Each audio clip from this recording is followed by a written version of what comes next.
मंडळी नमस्कार. आपल्या आवडत्या वेलफुल गप्पांमध्ये मी संतोष देशपांडे आपलं स्वागत करतो.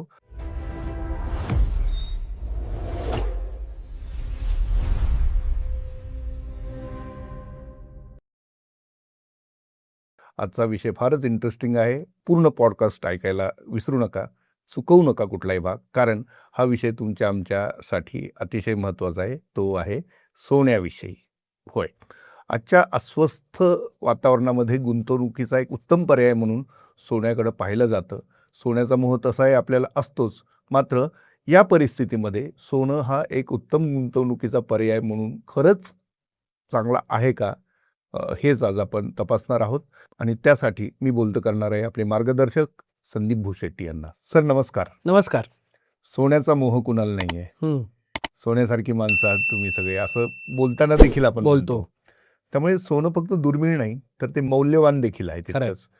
म्हणूनच सोन्याचा मोह असला तरी आजच्या घडीला, म्हणजे जिथं गुंतवणूकदारांमध्ये थोडीशी अस्वस्थता आहे, जगभरात युद्धजन्य परिस्थिती आहे, काय काळ बदलेल न बदलेल माहीत नाही, मात्र सोन्यानी त्याचं मोल कायम ठेवलेलं आहे. खरं. अशा परिस्थितीमध्ये सोनं हे गुंतवणुकीचा एक खरोखर चांगला पर्याय आहे का, तुम्हाला दिसतोय का तो? नक्कीच. अनिश्चित वातावरणामध्ये सोनं हे नेहमीच गुंतवणूकदाराच्या किंवा प्रत्येक व्यक्तीच्या मदतीला धावून येतं.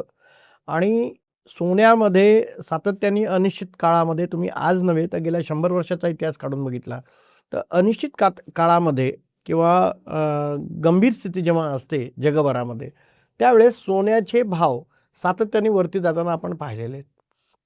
आत्ताच्याही काळामध्ये ज्या पद्धतीने गेल्या 3-4 वर्षामध्ये युद्धजन्य परिस्थिती जगभरात होती, त्या काळातही सोन्याने अत्यंत चांगला परतावा गुंतवणूकदारांना दिलेला आहे. गुंतवणूक म्हणून फक्त सोन्याकडे पहा असं माझं म्हणणं नाही आहे. किंबहुना स्वतःच्या अस्तित्वासाठी सोनं थोडंफार आपल्याजवळ असणं हे अत्यंत गरजेचं आहे. कारण अतिशय संकट काळामध्ये सोनं एकमेव असा ॲसेट क्लास आहे की जे तुम्हाला इमिजिएटली कुठल्याही वस्तूला खरेदी करण्याची ताकद, त्याला आम्ही पर्चेसिंग पॉवर असा शब्द वापरतो. पर्चेसिंग पॉवर ही तुम्हाला देणारा हा पॉवरफुल ॲसेट क्लास म्हणून गोल्डकडे पाहिला जातो.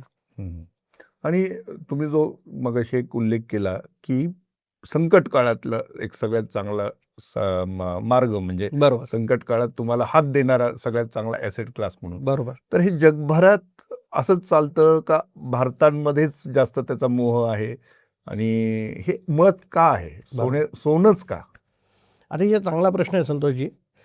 सोन्याचे थोडंसं आपण इतिहासाकडे जर गेलो आणि एक साधारणपणे सोन्याची संपूर्ण गोष्ट समजून घ्यायची ठरवली तर एक थोडक्यात सोप्या भाषेत मी आपल्या सगळ्या प्रेक्षकांना एक गोष्ट समजून सांगतोय की समजा असं धरून चालू, उदाहरण म्हणून, की जगभरामध्ये 100 टन सोनं अवेलेबल आहे. अख्ख्या पृथ्वीवरती 100 टनाचं सोनं आज ह्या ठिकाणी उपलब्ध आहे. तर सांगायला मला आता आवडेल की काय एवढं सोनं महत्त्वाचं आहे. कारण 100 टनातला 90 टन सोनं हे जमिनीच्या बाहेर ऑलरेडी काढलेलं आहे प्रत्येक माणसाने. म्हणजे काय, तर 100 टनातील 90% भाग हा मायनिंग होऊन तो पृथ्वीच्या बाहेर आलेला आहे. म्हणजे फक्त जमिनीच्या खाली आता 10% सोन्याचा साठा शिल्लक आहे. म्हणजे काय, तर हे जे 90% सोनं ऑलरेडी बाहेर काढलेलं आहे ते जगभरामध्ये आपल्या सगळ्यांकडे आहे. मग ह्याचा थोडासा आपण ब्रेकअप पण विचार करूया की नेमके हे 90% सोन्याचा साठा कशामध्ये आहे. तर 90% सोन्याच्या साठ्यामध्ये सगळ्यात जास्त मोठा साठा साधारणपणे 44% 90%तील भाग हा सोन्या नाण्याच्या आपल्या दागदागिन्यांमध्ये आहे. आणि तुम्हाला हे पण माहिती आहे की जगभरामध्ये जेवढे वेगवेगळे देश आहेत त्यात सगळ्यात जास्त सोन्याचा साठा आणि वापर दागदागिन्यांसाठी करणारा देश म्हणजे भारत आहे. म्हणजे 44%तील मॅक्सिमम भाग हा भारतीय व्यक्तींकडे आज आहे. कारण आपल्या व्यतिरिक्त इतर देशातील कुठल्याही नागरिकाच्या अंगावरती तुम्हाला सोन्याचे दागदागिने दिसत नाही. तुम्ही जर परदेशात जात असाल किंवा परदेशी व्यक्ती भारतात येतो त्यावेळेस तुम्ही त्याच्याकडे पाहता, त्यावेळेस त्याच्या अंगावरती किंवा त्याच्या संपूर्ण बॉडीवरती तुम्हाला असे कुठे सोन्याचे दागदागिने दिसणार नाहीत जेवढे आपल्या येथील स्त्रिया, किंबहुना स्त्रियांच्या बरोबरीने पुरुष आज सोन्याचे दागदागिने वापरतात. तर एवढं आवड सोन्याची किंवा आकर्षण हे भारतीयांचं सोन्याकडे जेवढं आहे तेवढं परदेशातील फारशा लोकांचं नाही आहे. म्हणजे 90% साठ्यातला 44% भाग जर दागदागिन्यात असेल तर त्याच्यातला जवळपास 90% भाग, असं मी ठामपणे सांगतो, की तो भारतीयांकडे आहे. म्हणजेच काय, तर भारतात आज जगभरातील साठ्याच्या 50% भाग जो बाहेर आलेला आहे त्याच्या 50% भाग आज भारतीय लोक स्वतःकडे सांभाळतात. ही एक एक खूप मोठी इंटरेस्टिंग स्टोरी आहे. ह्याच्यानंतर उरलेला जो 50% भाग आहे 90%तील, त्यापैकी साधारणपणे 23% भाग हा सोन्याची नाणी आणि गोल्ड बार ह्या फॉर्मॅटमध्ये आज जगभरामध्ये तो अवेलेबल आहे. आणि साधारणपणे 15%च्या दरम्यानचा भाग हा वेगवेगळ्या सेंट्रल बँकर्सनी आपल्याकडे रिझर्व्स म्हणून करून ठेवलेला आहे. आणि उरलेले जे काही पर्सेंटेज आहेत 10-12-15% हे आपल्याला डिजिटल गोल्डमध्ये आपल्याला पाहायला मिळतात. उदाहरणार्थ गोल्ड ETF, गोल्ड फंड्स ह्यासारख्या, गोल्ड बीज ह्यासारख्या प्रोडक्टच्या अंडरलाईन ॲसेट्स म्हणून त्या ठिकाणी सोनं खरेदी केलेलं आहे. आणि तो ग्राहकांकडे किंवा गुंतवणूकदारांकडे डिजिटल फॉर्मॅटमध्ये आज उपलब्ध आहे. असं साधारणपणे चित्र आहे. मग तुम्ही जो बेसिक प्रश्न मला विचारलात की इथून पुढचा काळ सोन्यात काय भविष्य आहे किंवा इथून पुढे सोन्यात आकर्षण राहील का, ह्याचं कारण आहे की सोन्याचा फक्त 10% साठा आता जमिनीच्या वरती यायचा बाकी आहे. म्हणजे काय, तर त्याला लिमिटेड अवेलेबिलिटी आहे. म्हणून सोन्याचे भाव इथूनही पुढे वाढू शकतो. अनेक वर्ष हे वाढत जाण्याची शक्यता आहे. याला एकच फक्त कळीचा मुद्दा आहे, तो पुढे मी सांगतो. ओके, वा. मला सांगायला आवडेल इथे की संदीप सर स्वतः वर्ल्ड गोल्ड काउन्सिलवरती आहेत, तिथे देखील ते कार्यरत आहेत. त्यामुळे एकूणच गोल्ड या विषयाकडे पाहण्याचा त्यांचा वेगळा दृष्टिकोन आहे आणि तो देखील गुंतवणूकदारांसाठी कशा पद्धतीने अप्रोच ठेवायचा हे ते आज खरं तर सांगतायत. आणि खरंच अधिकारी व्यक्ती म्हणून मी हा मुद्दा आता सांगितला. संदीप सर, बरोबर आहे, म्हणजे सोन्याचं महिमा तुम्ही सांगितला, सोन्याचं महत्त्व काय आहे, या सगळ्या गोष्टी आहेत. जगातल्या बँकिंग सिस्टीममध्ये आजही सोनंच सर्वाधिक महत्त्वाचं आहे का, तारण म्हणून किंवा एक रिझर्व्ह म्हणून? होतं काय सर, जेव्हा अनिश्चित वातावरण असतं आणि सगळ्याच ॲसेट क्लासमध्ये एक म्हणजे एक अशंका मनामध्ये येत असते किंवा त्याच्याबद्दल अनिश्चितता मनामध्ये येत असते, त्यावेळेस तुम्हाला आपल्या लागणाऱ्या ज्या गरजा आहेत त्या आपल्याला जर मिळवायच्या असतील तर त्यावेळेस आपल्या करन्सी म्हणजे आपल्या चलनाच्या पाठोपाठ आपण सोन्याकडे बघतो. कारण कदाचित जर तुम्हाला तुमच्या चलनामध्ये काही वस्तू मिळणार नसतील तर त्यावेळेस तुम्ही तुमचा गोल्ड समोर दिल्याने तुम्हाला त्या वस्तू उपलब्ध होतात. त्यामुळं गोल्ड हे असं एक ॲसेट क्लास आहे आत्ताच्या घटकेला की त्याला अख्ख्या जगात एक्सेप्टन्स आहे. तुम्ही कुठल्याही देशात जा आणि तुमच्याकडे सोनं असेल तर तुम्ही ते सोनं देऊन त्या ठिकाणी त्या जगातली त्या देशातली कुठलीही वस्तू तुम्ही खरेदी करू शकता, त्याला कोणी नाकारणार नाही. असा जो एक्सेप्टन्स आहे तो सोन्याव्यतिरिक्त कुठल्याही वस्तूला किंवा कुठल्याही ॲसेटला किंवा कुठल्याही पर्यायाला नाही आहे. इव्हन चांदी, कॉपर ह्यांना पण नाही आहे. म्हणजे आपण आता काही महिन्यांमध्ये सोन्यापेक्षा जास्त वाढ चांदीत झालेली पाहिली. सोन्याचे रेट वाढलेत म्हणून. पण सोन्याला जे महत्त्व आहे ते कदाचित इथूनही पुढे चांदीला मिळणार नाही.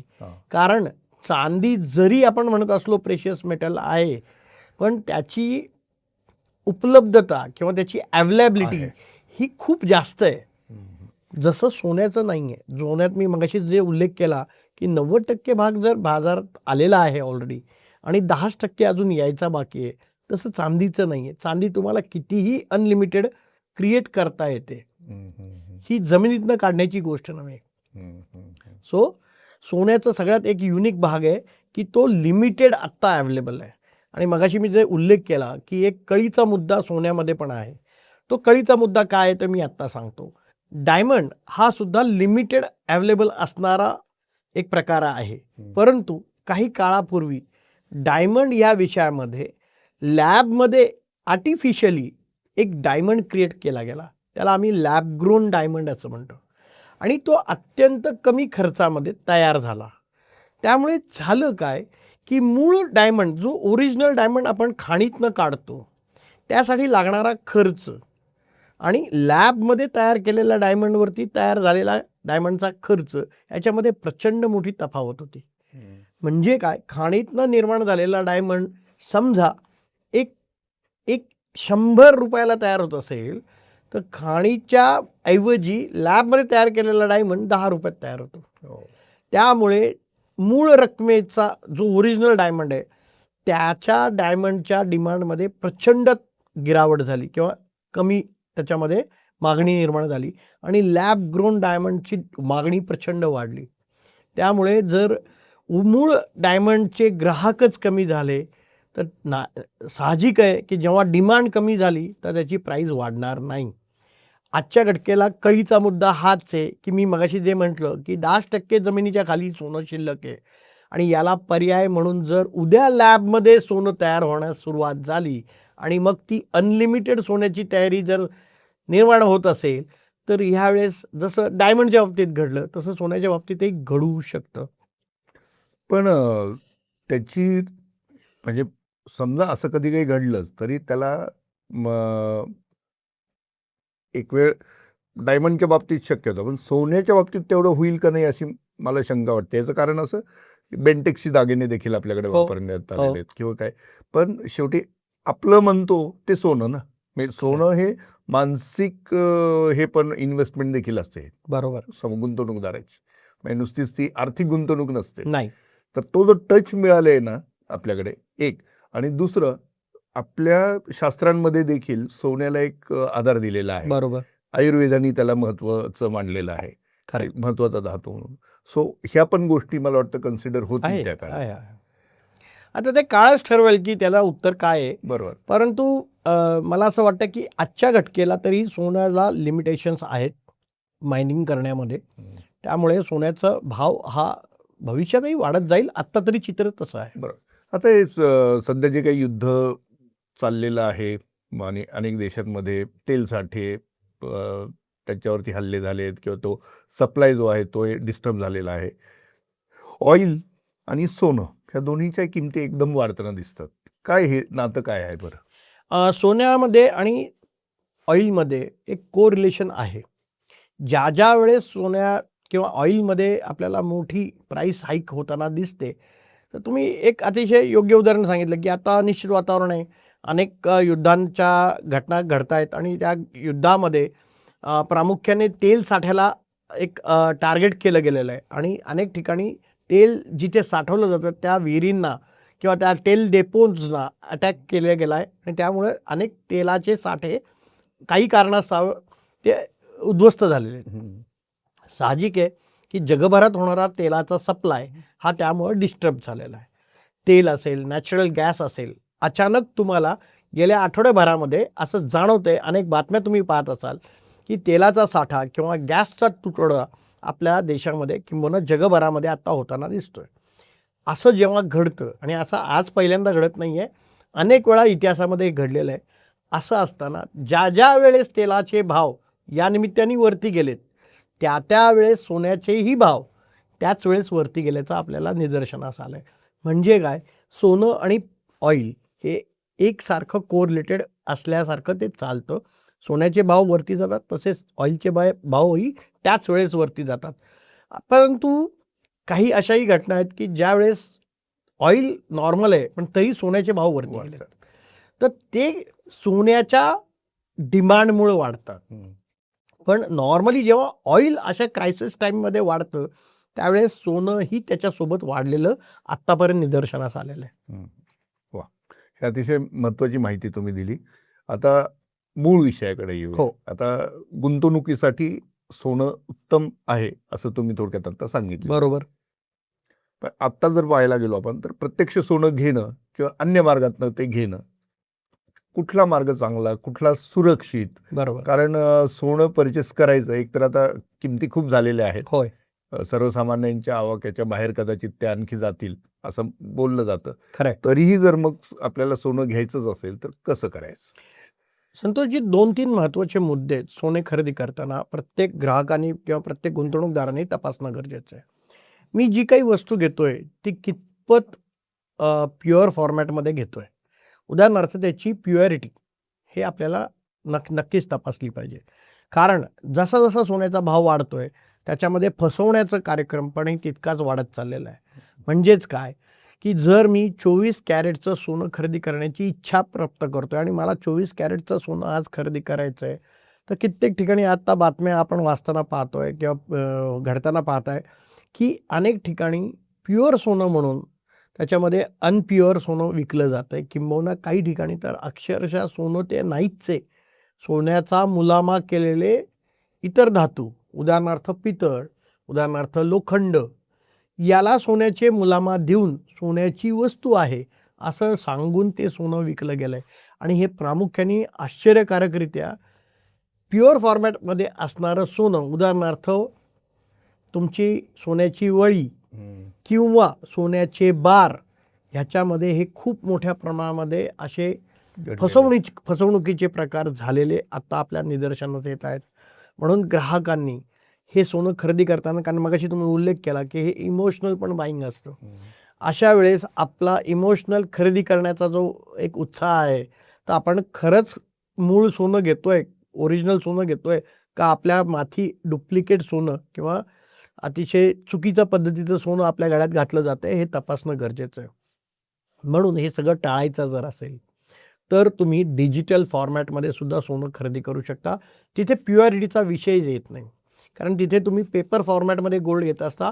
अंडरलाईन ॲसेट हे गोल्डच असतात आणि ते 110% प्युअर फॉर्मॅटमध्ये असतात, कारण त्या ठिकाणी मायनिंग केलेलं सोनंच तिथे ॲसेट्स म्हणून तिथे बाय केलं जातं.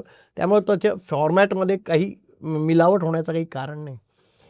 डिजिटल फॉर्मॅटमध्ये अजून एक मोठा ॲडव्हान्टेज, आज तुम्ही सोन्याचे भाव बघितले तर साधारणपणे 1 तोळ्याला 1,60,000 1,70,000चा भाव साधारणपणे लागतो.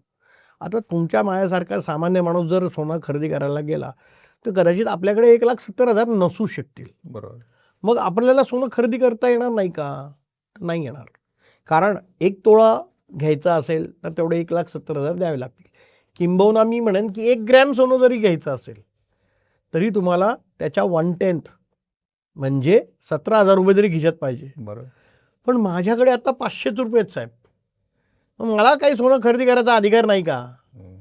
तर अशा वेळेस तुम्हाला डिजिटल फॉर्मॅट ही सोय उपलब्ध करून देतो. Digital gold is available at 500 rupees also, जे फिजिकल गोल्डमध्ये शक्य नाही. बरोबर. हा दुसरा महत्त्वाचा फायदा.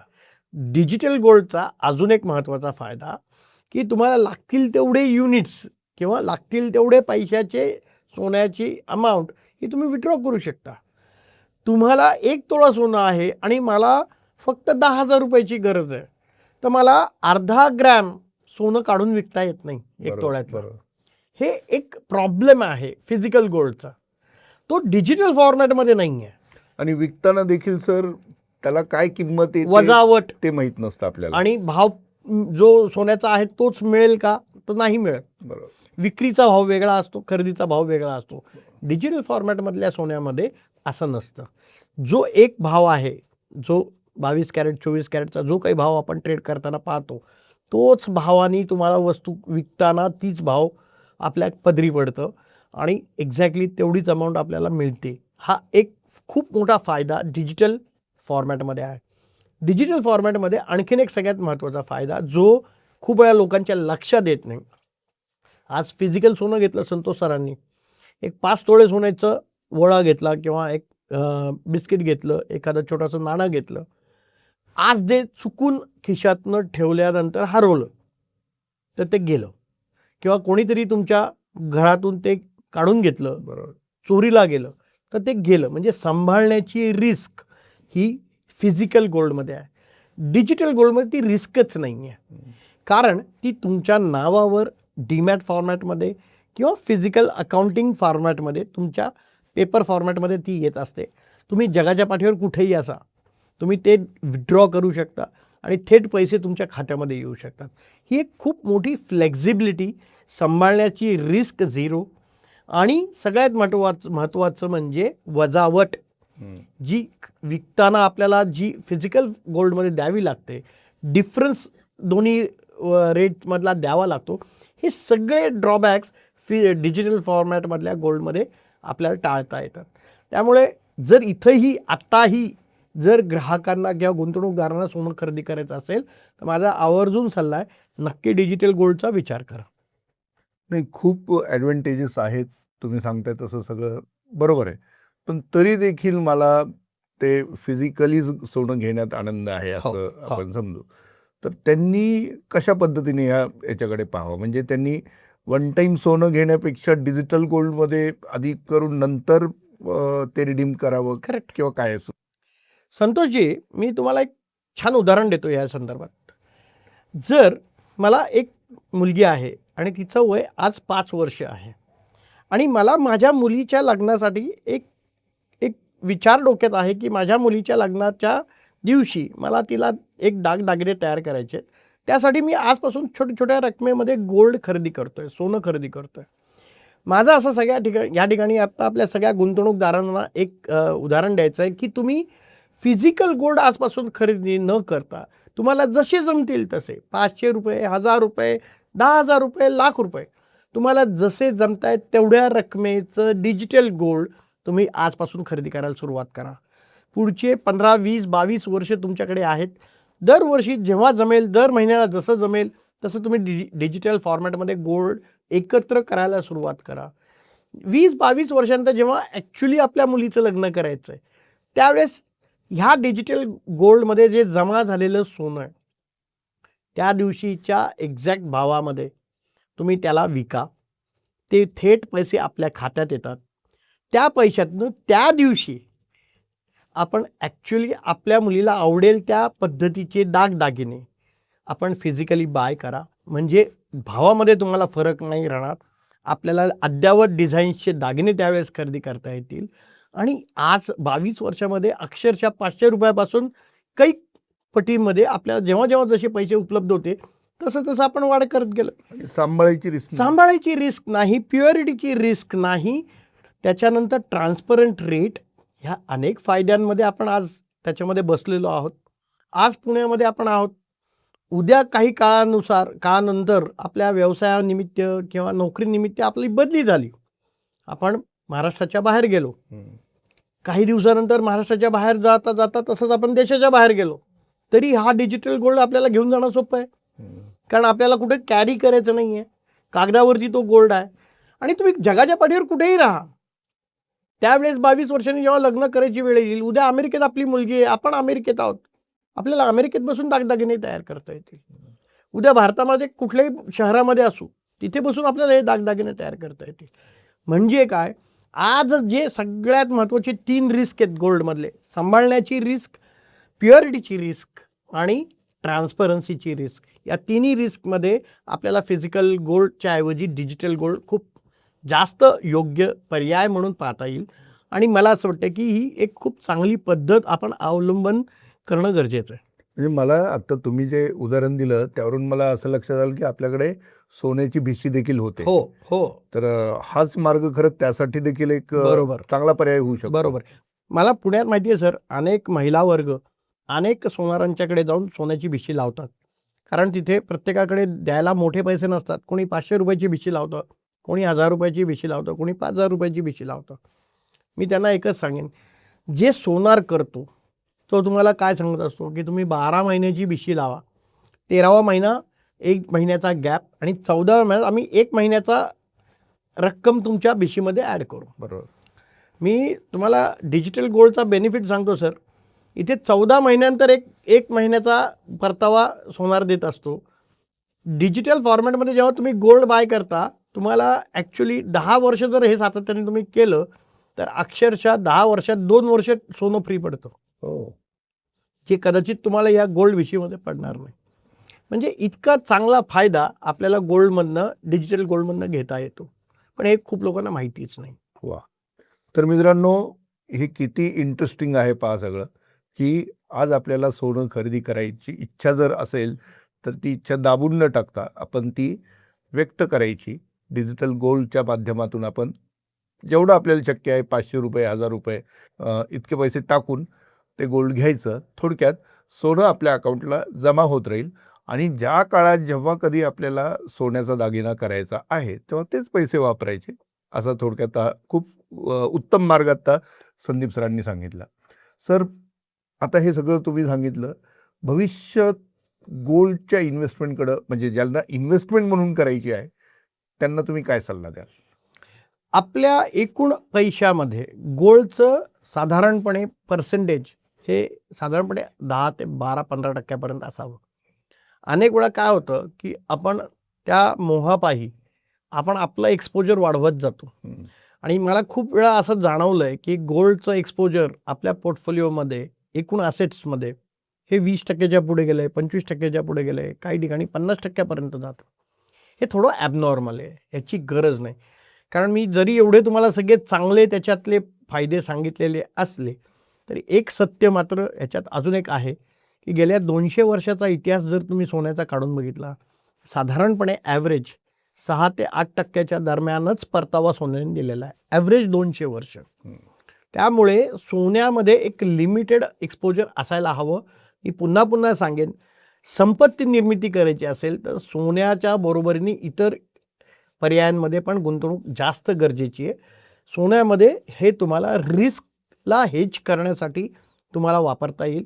साधारणपणे 10 ते 15% एकूण सोन्यामध्ये गुंतवणूक, मग ती फिजिकल असेल, डीमॅट फॉर्मॅटमध्ये असेल, डिजिटल असेल, सगळ्याचा आकडा टोटल आपल्या ॲसेट्सच्या 15 ते मॅक्सिमम 20% असावा. त्याच्यापेक्षा जास्त सोन्यात गुंतवणूक करण्याची गरज नाही. कारण सोन्याची वाढ ही लिमिटेड आहे. हं. हा एक विचार लक्षात घेतला पाहिजे. वाह! तर मित्रांनो, सोनं हा विषय जितका सुखद आहे, ऐकायला छान वाटतं, पाहायला छान वाटतं. मात्र त्यातली गुंतवणूक करताना खरोखर आपल्याला दडपण येतं. मात्र हे दडपण आजच्या या पॉडकास्टमधून, संदीप सरांच्या या सगळ्या सल्ल्यांमधून नक्कीच दूर झालेलं असेल याची मला खात्री आहे. तुम्हाला हा विषय कसा वाटला आम्हाला नक्की कळवा. हा चॅनल लाईक करा, सबस्क्राईब करा आणि महत्त्वाचं म्हणजे संदीप सरांसाठी तुमचे काही प्रश्न असतील, इथे जरूर तुम्ही लिहिते व्हा आणि त्याला उत्तरं आम्ही नक्की देण्याचा प्रयत्न करू, ही ग्वाही देतो आणि आपल्या सर्वांचा निरोप घेतो. धन्यवाद. धन्यवाद.